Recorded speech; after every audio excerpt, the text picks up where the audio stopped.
Alright guys, today we're going to be discussing one of my more favorite decks, the High Victorian playing cards. Now, when I took this deck to school, this is probably one of the only decks that I ever got like compliments on, because it's actually like really freaking cool. So of course, you can already see that right off the bat, it's very detailed. The green and gold scheme is very royal. And of course, a lot of small details like the three orbs, High Victorian playing cards, and just the usual. Finely crafted for the Inquisitive mind. Honestly, this cover is just a work of art. You have like the four pips on the corners, and honestly, it just looks really awesome. Of course, here just the standard produced by 311. Now, I did scuff this a little bit when I was taking it off, but it still looks really nice. Regardless, it says High Victorian. And of course, this is kind of like the back design, and honestly, it looks really nice. Basically, you got two statues. You got like two, I'm not quite sure what these are, but they're kind of artifacts, and the trademark Circa Trova, which is found on many 311 decks.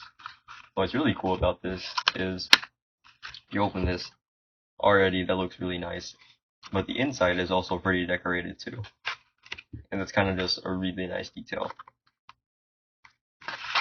That's pretty much it for the case. Next, we should move on to the cards.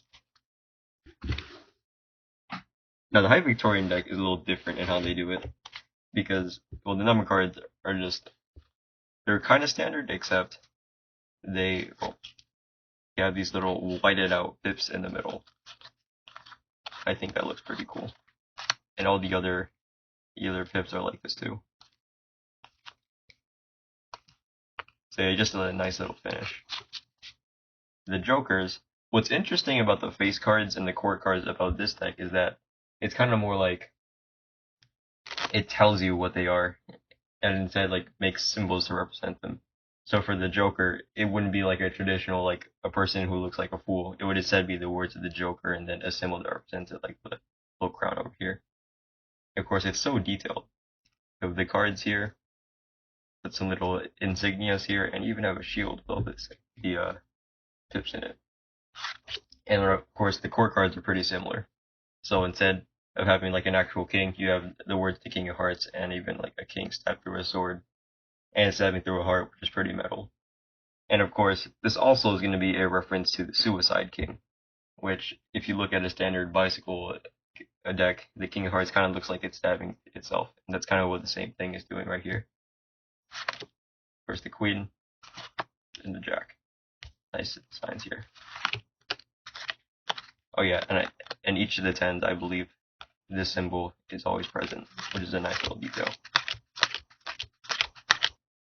And of course, the aces are very intricate. Of course, there's nothing really much to say about the design because it just looks like plain awesome.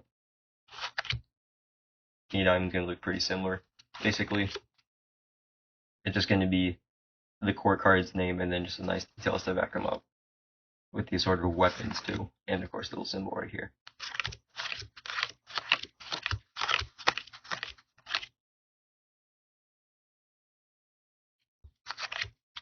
Of course, it's going to be pretty much the same with the black cards, but it does seem that the design is a little bit different. The design is more censored. Of course, the assorted weapons.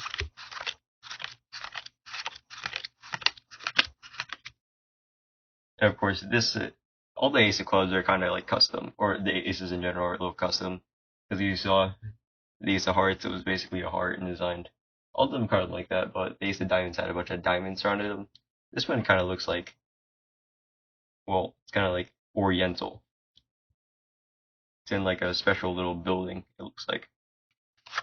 Yeah, each of the core cards and the aces are uniquely designed. This is a really cool looking sword.